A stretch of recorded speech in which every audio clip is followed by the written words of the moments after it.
রাব্বুল আলামিন নবীজি সাল্লাল্লাহু আলাইহি ওয়াসাল্লামের ব্যাপারে বলছেন, আল্লাহ নবী 1 বছর 2 বছর নয় 15 বছর পর্যন্ত ভাবলেন কেমনে কওমের 5টায় যে অপরাধ এইগুলা থেকে তাদেরকে মুক্ত করা যায়। নবীজি কোনো কুল কিনারা বের করতে পারেন নাই, দিশা বের করতে পারেন নাই। আল্লাহ নবীর বয়স যখন 40 বছর হয়ে গেল, আল্লাহ রাব্বুল আমিন আল্লাহ নবী সাল্লাল্লাহু আলাইহি ওয়াসাল্লামের কাছে জিবরাইল আমিনকে প্রেরণ করলেন। জিবরাইল আমিন যখন আল্লাহ নবীর কাছে আসলেন, আসার পরে জিবরাইল আমিন বললেন, আমি আল্লাহর পক্ষ থেকে আপনার কাছে আসছি। কি জন্য আসছেন?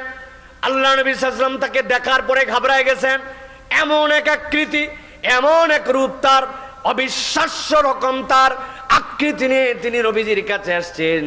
বলছেন, আমি আল্লাহর পক্ষ থেকে রুহুল আমিন হিসাবে আপনার কাছে আসছি। আল্লাহ আপনাকে নবী হিসাবে স্বীকৃতি দিয়ে, ঘোষণা দিয়ে আত্মপ্রকাশ করতে বলেছেন। আমি আপনার কাছে যে ওহী নিয়ে আসছি, আপনি এই ওহীটা আমার সাথে সাথে আপনি পড়েন। ইকরা। আল্লাহ নবী কি বললেন আমরা জানি অনেকেই, মা নবী করিন, আমি তো পড়তে জানি না। আল্লাহ নবীকে আবার জড়ায় ধরেছেন, চাপ দিলেন বুকের মধ্যে, দেওয়ার পরে আবার বলেন ইকরা। বলেন, মা নবী করিন, আমি তো পড়তে জানি না। তৃতীয়বার যখন বুকের মধ্যে চাপ দিয়ে আল্লাহ নবী সাল্লাল্লাহু আলাইহি ওয়াসাল্লামের কাছে ওহীদের সাথে তেলাওয়াত করলেন, ইকরা বিসমি রাব্বিকাল্লাযী খালাক, খালাকাল ইনসানা মিন আলাক, ইকরা ওয়া রাব্বুকাল আকরাম আল্লাযী আল্লামা বিল কলম। ও আমার হাবিব, আপনি তেলাওয়াত করেন, তবে যার তার নামে তেলাওয়াত করবেন না। ইকরা বিসমি রাব্বিকাল্লাযী খালাক, যিনি আপনাকে সৃষ্টি করেছেন তার নামে আপনি তেলাওয়াত করেন। আল্লাহ নবী এই 5টা আয়াত কারিমা তেলাওয়াত করার পরে ভয়ে থরথর করে কাঁপতে কাঁপতে নেমে চলে আসলেন। নেমে আসার পরে হযরতে খাদিজা রাদিয়াল্লাহু তাআলা আনহার কাছে চলে গেলেন। খাদিজার কাছে বললেন, খাদিজা, বিস্ময়কর ঘটনা ঘটে গেছে, আমাকে একটা কম্বল দাও, কপালে হাত দিয়ে দেখো আমার জ্বর এসে গেছে। কেন? এমন একজন এসেছে, আসার পর আমাকে এইগুলা কথা বলেছে। হযরতে খাদিজা তাকে সান্ত্বনা দিয়ে বললেন, টেনশন করার দরকার নাই, বাকি আলাপ পরে হবে। তবে ছোট্ট একটা কথা আপনাকে বলে রাখিও আমার প্রাণপ্রিয় স্বামী, ওয়াল্লাহি লা ইউখজিকাল্লাহ, আল্লাহর কসম করে বলতেছি, আল্লাহর কসম করে বলতেছি, আমার স্বামী মুহাম্মদকে কখনো আল্লাহ রাব্বুল আলামিন বিপদে ফেলতে পারেন না। আমার স্বামীকে আল্লাহ রাব্বুল আলামিন কখনো অপমান করতে পারেন না, কেননা এই মানুষটাকে আমি চিনি। সুবহানাল্লাহ।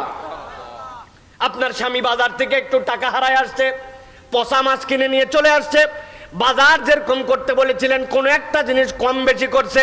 গরুর গোশত কিনতে চায়, দোকানদার ধোকা দিছে, হাড্ডি আর হাড্ডি দিয়ে দিছে। আপনি খালি দেখাই তেলে বেগুনে আপনার স্বামীর প্রতি জ্বলে উঠছেন, একদম তার এমনি তো বেচারি বিব্রত, আরো আপনার কথার ঠেলায় সে অস্থির। এরকম বউ আছে না কতগুলা? স্বামীরে তো সান্ত্বনা দেয় না, উল্টা পাল্টা কথা বলে। খাদিজা রাদিয়াল্লাহু তাআলা আনহা থেকে শিক্ষণীয় হচ্ছে, স্বামী যদি বিপদে পড়েন, তার যদি বিব্রতকর অবস্থা হয়, স্ত্রীর প্রথম দায়িত্ব হচ্ছে তাকে বুক দিয়ে আগলায় রেখে তার অন্তরের মধ্যে প্রশান্তি দিয়ে সাহস যোগায় দেওয়া। এইটা হচ্ছে নবীর স্ত্রীদের চরিত্র। খাদিজা রাদিয়াল্লাহু তাআলা বললেন, আপনার ঘাবড়ানোর কোনো কারণ নাই। তার 1 নম্বর কারণ, আপনি মেহমান নেওয়াজি। আপনার কাছে কেউ মেহমান হিসাবে আসলে আপনি তাকে কখনো বিব্রত করেন না। এতিমের সম্পদ যেন কেউ না খেয়ে ফেলে, আপনি এর জন্য সব সময় সচেতন থাকেন। আর জীবনে আপনি কখনো ওয়াদার খেলাপ করেন নাই। যেই মানুষটা এত ভালো চরিত্রের মানুষ, আমি সাক্ষ্য দিচ্ছি, স্ত্রী হিসাবে পরের কথা পরে হবে, কি দেখছেন না দেখছেন পরে আলাপ হবে, এখন আরাম করেন। আল্লাহর কসম, আপনাকে আল্লাহ রাব্বুল আমিন কখনো বিব্রত করবেন না। সুবহানাল্লাহ। গভীর মনোযোগে খেয়াল করেন। 15 বছর আল্লাহর নবী ভাবলেন। আল্লাহ রাব্বুল আমিন আয়াতে কারিমা দিচ্ছেন সূরা শুরা। আল্লাহ বলছেন, ও আমার হাবিব, আপনি যে এতদিন পর্যন্ত কোনো পদক্ষেপ নিতে পারেন নাই, তার কারণ কি জানেন নাকি? ওয়া কাযালিকা আওহাইনা ইলাইকা রূহাম মিন আমরিনা। আল্লাহ বলছেন, আপনার কাছে বিশ্বস্ত ফেরেশতা দিয়া আল্লাহর পক্ষ থেকে ওহী দিয়ে আপনাকে সমাধানের জন্য দেওয়া হলো। এর আগ পর্যন্ত আপনি যা চিন্তা করেছেন এইটা আপনার চিন্তা, এটা আল্লাহর পক্ষ থেকে না। কিন্তু আজকে আল্লাহ রাব্বুল আমিন একজন বিশ্বস্ত আমানতদার, খেয়ানত করে না, এরকম রুহুল আমিন দিয়ে আপনার কাছে আল্লাহর পক্ষ থেকে আজকে ওহী পাঠালেন। সুবহানাল্লাহ। আল্লাহ বলছেন মা কুনতা তাদরি মাল কিতাব, চেষ্টা অনেক করেছেন কিন্তু কিতাব কি এইটা আপনি পূর্ণ জানতেন না। ওয়ালাল ঈমান, আপনি অনেক ভেবেছেন এই 5টা বিষয়ের সমাধানের জন্য, কিন্তু ঈমানের যে মৌলিক পাঠ এটার ব্যাপারে ওহির বিষয়ে আপনার কাছে কোনো রকম সুস্পষ্ট বার্তা ছিল না। আল্লাহ বলছেন ও আমার হাবিব, আপনার কাছে আমি বলে দিতে চাই, মা কুনতা তাদরি মাল কিতাব ওয়ালাল ঈমান ওয়ালাকিন জাআলনাহু নূরা।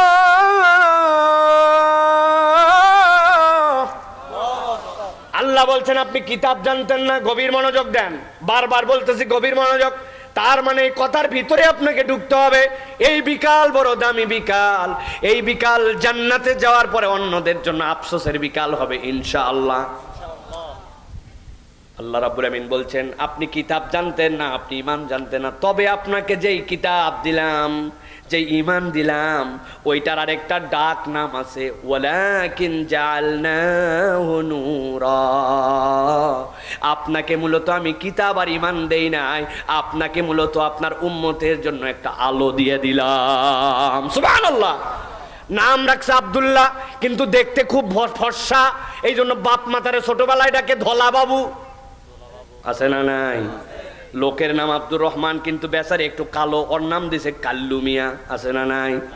আল্লাহ বলছেন যদিও এই কোরআনকে তোমাদের জন্য কিতাব, তোমাদের জন্য ঈমানের বার্তা দিলাম, কিন্তু আমি আল্লাহ ভালোবেসে নবীকে বললাম এইটা তো কেবল ঈমান নয়, এইটা তো কেবল কিতাব নয়, এটা উম্মতে মুহাম্মাদির জন্য আলো। যেই আলো আল্লাহ রাব্বুল আলামিন ওই বান্দাদের জন্য সিলেক্ট করবেন যেই বান্দারা হেদায়েতের রাস্তায় চলতে চায়। আল্লাহ রাব্বুল আলামিন বলছেন আমার কথা নয়, আল্লাহ বলছেন নাহদি বিহি মান নাশাউ মিন ইবাদিনা ওয়া ইন্নাকা লাতাহদি ইলা সিরাতিন মুস্তাকিম।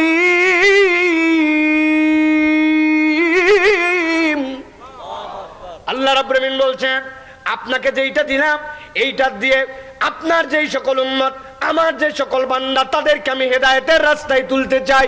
যেমন তেমন মজলিসে আসি নাই, আল্লাহ রাব্বুল আমিন আমাদেরকে এমন কালাম শিখাচ্ছেন। আল্লাহ বলছেন যেই কালামটা তোমাদের জন্য সিরাতে মুস্তাকিম। 5টা বিষয়ের সমস্যা নিয়ে ভাবতেছিলেন, সমাধান বের করতে পারেন নাই, কিন্তু আল্লাহ বলছেন এমন আলো দিলাম, এমন কিতাব দিলাম, এখন দাওয়াতের কাজ শুরু করেন, দেখেন পরিবর্তন কি হয়। ইসলাম কোনো থিওরির নাম নয়। আল্লাহ নবীর নবুয়ত আসার 23 বছরের মধ্যে এই সবচেয়ে জাহেলি সমাজকে রূপান্তর করে দিয়ে আল্লাহ রাব্বুল আলামিন একটা সোনার মানুষের সমাজে পরিবর্তন করাইছিলেন, ঠিক কি না? যাদেরকে বলা হয়েছে জাহেল, তাদের ব্যাপারে আল্লাহ সার্টিফিকেট দিচ্ছেন রাদিয়াল্লাহু আনহু ওয়া রাদওয়ান। তারা আল্লাহর প্রতি খুশি, আল্লাহ তাদের প্রতি খুশি। সুবহানাল্লাহ। আশারায়ে মুবাশশিরা 10 জন তো এক বৈঠকে নাম পাইছেন। আল্লাহ নবীর সকল সাহাবী জান্নাতি। সুবহানাল্লাহ বলেন। যে ঈমানের সাথে আল্লাহ নবীকে দেখেছে, ঈমানের উপরে মৃত্যুবরণ করেছেন, প্রত্যেকে জান্নাতি, প্রত্যেকে আদুল, প্রত্যেকে ন্যায়ের মানদণ্ড। সুবহানাল্লাহ বলেন। আল্লাহ রাব্বুল আলামিন বলছেন ওই কিতাব, যেই কিতাব আপনাকে দিলাম, ভালো করে এবার একটু বাংলাদেশের সাথে একটু মিলাবো। রাগ করবেন না, একটু বুঝ করে করে বলবেন। আপনাদের এলাকায় বাজারে যে সকল দোকান গরমের দিনে দেখবেন ঘামাসির পাউডারের বিজ্ঞাপন দেয়, আছে না নাই? শীতের দিনে আবার আরেকটা বিজ্ঞাপন আছে, গায়ের মধ্যে ময়েশ্চারাইজার জানি থাকে, গা জানি ফাটে না যায়, গোড়ালি জানি ফাটে না যায়, এই ফাটা বন্ধ করার বিভিন্ন ধরনের ক্রিমের বিজ্ঞাপন আছে না নাই?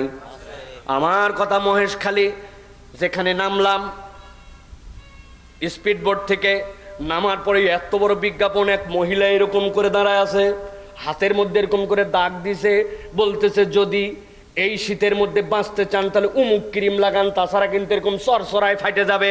জিজ্ঞাসা করি ভাই পানের বড় যে কি, মহিলা কাজ করে বেশি না পুরুষ? ইজি বাইক কি মহিলা বেশি চালায় না পুরুষ? সমুদ্রের মধ্যে মাছ ধরতে যায় মহিলা না বেশি পুরুষ? তাহলে ফাটার সময় খালি মহিলার দেশ, মহিলার বডি আর মহিলার হাত পা কেন, পুরুষের হাত পা কই? আসলে ওরা ফাটা বন্ধ করতে চায় না, ওরা ওই মহিলাকে জাহেলি যুগের মতো ভোগ্যপণ্য আর বিজ্ঞাপনের আইটেম বানাইছে। মহিলা মনে করতেছে আমি তো বিলবোর্ডে উঠে গেছি, আসলে বিলবোর্ডে উঠে নাই, মানুষের খারাপ রুচির কল্পনার জায়গাতে তারে ওই বিজ্ঞাপনদাতারা তুলছে। ওই সময় নারীদের একরকম বেইজ্জতি ছিল, এখন আরেক রকম বেইজ্জতি। অ্যাপস্টিন ফাইল, আমেরিকা সহ বিভিন্ন প্রেসিডেন্টের চরিত্র মানুষের সামনে প্রকাশ হয়ে গেছে। ছোট্ট ছোট্ট বাচ্চাকে দ্বীপের মধ্যে নিয়ে যে সকল অনৈতিক কাজ করছে, একটা সুস্থ স্বাভাবিক মানুষের মাথার মধ্যে চিন্তাও করতে পারবে না, নাউজুবিল্লাহ। তাহলে তুমি বলতেছো নারীর মর্যাদা বাড়ানোর কথা, আসলে নারীকে বানাইছো বিজ্ঞাপন। ডক্টর জাকির নায়েক তার এক আলোচনায় বলছিলেন, BMW গাড়ি পৃথিবীর সবচেয়ে দামি গাড়ি, ওই গাড়ি যখন বানায় মডেল হিসাবে নিয়ে যায়, সামনে মহিলা একটা ল্যাংটা ল্যাংটা করে দাঁড় করায়, হাতের মধ্যে ধরায় দিছে লেটস ড্রাইভ হার, চালান এবার তাকে। উনি জিজ্ঞাসা করছে চালাবো কি গাড়ি না মহিলা? তো গাড়ি যদি চালান লাগে তোরকম ল্যাংটা মহিলা দিয়ে তুমি ছবি দিছো কেন? আসলে মহিলার মর্যাদা বাড়ায় নাই। হিসাব করে দেখেন, আবার আধুনিক বিশ্ব ব্যবস্থার নামে নারীদের বেইজ্জতি করার কারবার শুরু হয়েছে, ঠিক কিনা? তাহলে ওই যুগ আবার ফেরত আসছে, ডাকাতিও আবার ফেরত আসছে, জোর যার মুল্লুক তার যুগ ফেরত আসছে না? আগে এক পাটি খাইতো, এখন তোরা খাটে পারবি না, সবগুলা রাত্রেবেলা উচ্ছেদ করছে, পরের দিন নতুন নতুন চকি নিয়ে ফালাইছে, ফালাই আবার নতুন লোকেরা নতুন বন্দোবস্ত। কথা মনে হয় বোঝেন নাই, আরো ভাঙ্গে বলা লাগবে নাকি? আমি উত্তরবঙ্গে নিয়ে যাচ্ছিলাম কম্বল ত্রাণের দেওয়ার জন্য, সামনে ট্রাকে বসে আছে, পেছন থেকে একজন এসে বলছে হুজুর পেছনে কিন্তু আপনার কম্বল চুরি হয়ে যাচ্ছে। কেমনে? কয় বেলেট মেরে কম্বল নিয়ে যাচ্ছে। নামলাম, আমি বললাম এটা মানুষের টাকার মাল, গরিবের জন্য নিয়ে যাচ্ছি। কোন বেটা নিয়ে যাচ্ছে, ওর আজকে জান খেয়ে ফেলবো আমি। এমনি আমি একটু মেজাজি ছেলে। নামছি, নামার পরে একজন জড়াই ধরছে আমারে, হুজুর যাইয়েন না। কেন, তুমি কি ওর চোরের সাথী নাকি? বলছে না হুজুর, ও বেলেট দেখাইতে বস্তার থেকে 10টা কম্বল নিয়ে গেছে, তবে বেলেট তো জমা দিয়ে যায় নাই। এরপরে আপনার পাশে পাইলে আপনার জামার উপর দিয়ে পেটে মারলে ভুঁড়ি বাড়ায় যাবে। ঢাকা শহরে এগুলা জোর যার মুল্লুক তার কারবার চলে। হিসাব করে দেখেন, যেই ঘটনা বলতেছে একটাও 1450 বছর আগের ঘটনা নয়, রিসেন্ট বাংলাদেশের ঘটনা। আল্লাহ বলছেন আমিও 1450 বছর আগের জন্যই কোরআন দেই না, কিয়ামত পর্যন্ত মানুষের জন্য কোরআন। আল্লাহ বলছেন ওয়ালাকিন জাআলনাহু নূরা, এইটা হেদায়েতের গ্রন্থ কিয়ামত পর্যন্ত। ওই কোরআন যদি সঠিকভাবে ইমপ্লিমেন্টেশন হয়, ওই যুগ যেরকম পরিবর্তন হয়েছিল এই যুগও পরিবর্তন করা সম্ভব, ঠিক না? আপনার কথা নয়, আমার কথা নয়, আল্লাহর কথা। আল্লাহ রাব্বুল আলামিন বলছেন ইয়া আইয়ুহান নাস ক্বাদ জাআতকুম মাউইযাতুম মির রাব্বিকুম ওয়া শিফাউল লিমা ফিস সুদুরি ওয়া হুদাও ওয়া রাহমাতুল লিল মুমিনিন।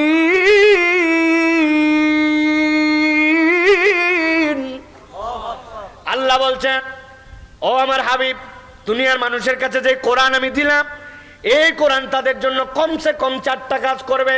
কয়টা? 4টা। শুরু হবে গোড়া থেকে। আল্লাহ বলছেন কদ জাআতকুম মাউইযাতুম মির রাব্বিকুম, আল্লাহর পক্ষ থেকে এইটা আসছে আপনার জন্য মাউইজা। মাউইজা মানে উপদেশ, মাউইজা মানে আল্লাহর পক্ষ থেকে আপনার জন্য ওয়াজ। আমি বুঝানোর জন্য বলি মাউইজা মানে হচ্ছে